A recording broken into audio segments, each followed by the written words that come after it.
So guys, AP ప్రభుత్వం Annadata Sukhibhava PM Kisan Yojana కింద రైతులకు సంవత్సరానికి గాను 20,000 రూపాయలు అయితే అందజేయనున్నారు. సో ఇందులో పీఎం కిసాన్ యోజన కింద 6,000 రూపాయలు కాగా, అన్నదాత సుఖీభవ కింద ఏపీ ప్రభుత్వం 14,000 రూపాయలతో మొత్తం కూడా 20,000 రూపాయలు అయితే ఆంధ్రప్రదేశ్ ప్రభుత్వం అనేది అందజేయనుంది. సో అది కూడా 3 విడతలకు అయితే అందజేయనుంది. అయితే ఇప్పటికే మనకి తొలి విడతకు సంబంధించి గ్రామ వార్డు సచివాలయాల ద్వారా 98% ఈకేవైసీ పూర్తి అయిందని అయితే మనకు వ్యవసాయ శాఖ డైరెక్టర్ ఢిల్లీరావు గారు అయితే తెలిపారు. సో అలాగే సొంత భూములు, డీ పట్టాదారులు, అసైన్డ్ ఇనాం భూములు కలిగిన వారికి అయితే ఈ స్కీమ్ అయితే వర్తిస్తుందని అయితే మనకైతే తెలిపారనమాట.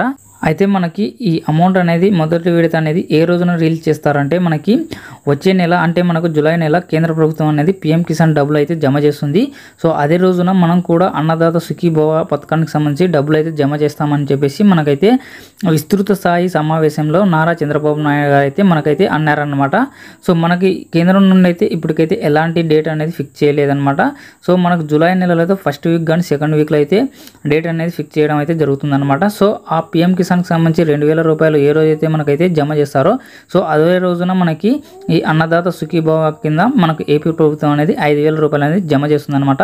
సో ఆ రోజు మనకు ఈ పథకానికి సంబంధించి మొత్తం కూడా 7,000 రూపాయలు మొదటి విడత అయితే రిలీజ్ చేస్తారనమాట.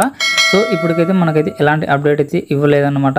సో మీకు ఏమైనా అప్డేట్ వచ్చినట్లయితే మీకైతే నేనైతే అప్డేట్ ఇస్తాను. సో మీకు కానీ ఈ వీడియో నచ్చినట్లయితే లైక్ చేసి కామెంట్ అయితే ఇవ్వండి. Thank you friends.